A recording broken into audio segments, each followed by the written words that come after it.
Hi, welcome back.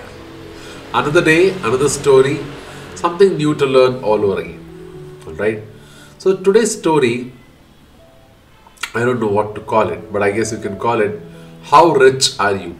Or How Wealthy Are You? Suit yourself. That's not so important as the story is. The story goes like this. This is a young man who's traveling via a very busy airport, probably New York. Okay, he's traveling via New York airport and he wants to buy a newspaper. Right? He looks out for money in his pocket and he doesn't have small change. So he goes to the newspaper vendor in the airport and asks him, "Can you give me a newspaper? But I don't have change." Excuse me. The vendor says, "No issues at all. You can have the newspaper, but I don't have change. You can pay me some other time." Off goes this guy. Alright. Some time passes, a few days to months, and he's again at the same airport and he again wants to buy a newspaper. He's not faking it. Again, he does not have the necessary change. Alright. He again goes to the same newspaper vendor and asks him, "Look, I didn't have change last time, but I need a newspaper. Can you help me out?" And this guy, very smilingly, the vendor hands him over a newspaper, whichever he wants. He says, "No issues at all, carry on." This happens 2 times. And then the young man goes on to become a very, very successful person in life. He goes on to earn millions and millions of dollars. Alright? When he has a little time to rest on his millions, he thinks, who all have helped me in my journey? And bingo, the picture of this newspaper vendor comes to his mind. Alright? So he tries to find him. He takes about 1.5 months in search of this newspaper guy, but ultimately he manages to trace him down. So he goes to this guy and he tells him, "See, do you remember me?" He says, "Yeah, you are this successful guy." He says, No, do you remember me still?"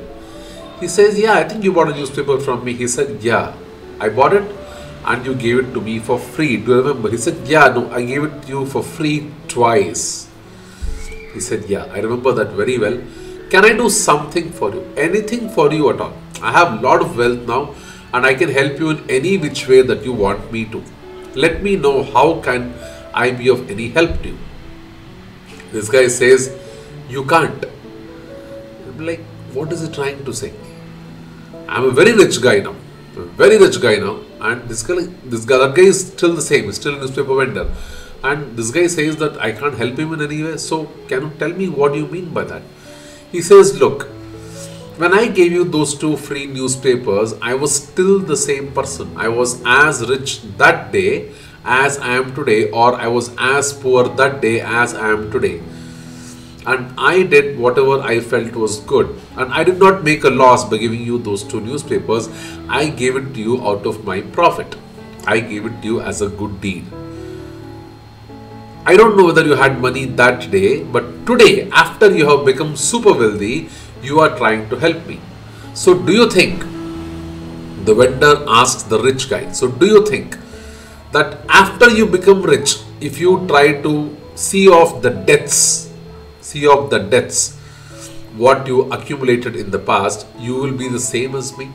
A poor guy who helped another guy as a good deed, and a rich guy helping another person after he got rich." And the rich guy is like shocked. Somebody just showed him how rich he was. Somebody showed him how poor he was. And that's a lesson he holds very close to his heart. You know who the rich guy was? The rich guy is Bill Gates. Yes, he's the very same Bill Gates who made millions and billions of dollars through Microsoft.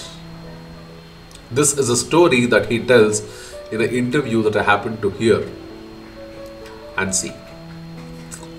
It touched me in so many ways, and Bill Gates says, yes, it made him realize how rich he was. Because one of the people in the audience where he was being interviewed asked him, Is there any person who's richer than you? And this was the story that Bill says in answer to that question. There is an example, there is a lesson for all of us over here. Do we start helping people only after we are rich? Or can we actually help at whatever level possible even when we are not? What is richness? What is poorness? Richness and poorness are two, subjective words whose perceptions can change many times depending upon where you are in your life, at what point in your life, right? You think about your life as to how rich or how poor you have been. How rich people or poor people, or how these rich and poor situations have played out in your life. If you are poor by your own understanding, have you held a hand out, a helping hand out to somebody else in spite of your shortcomings? Or if you are rich, have you had the opportunity of doing the same when you are poor, or at least are you doing that now? Many countries across the world believe that this time of the year, the last week of every December, is a time of giving, is a time of gratitude, is a time of joy, to spread joy to all those people who don't have the necessary resources. That's also how to show that how everybody is the same, whether you're rich or poor. I don't want to dwell specifically on the time part of the year, but any time of the year would be good to show off your richness of heart and to realize how poor we all are, in spite of probably having a lot of money in our bank accounts. That's some thoughts that I want to leave you with. As you go into the new year, the next period of 12 months, 2021, we go into it with a lot of hope, with a lot of aspirations, with a lot of dreams, but at least have a thought for all those people who are not as rich as you, who are not as poor as you. Where do you want to stand? Rich in money, rich in heart. Poor in money, poor by heart. The choice is yours. I'll come back to you on another day with another story. Take care. Bye-bye. Have fun. Enjoy your holidays.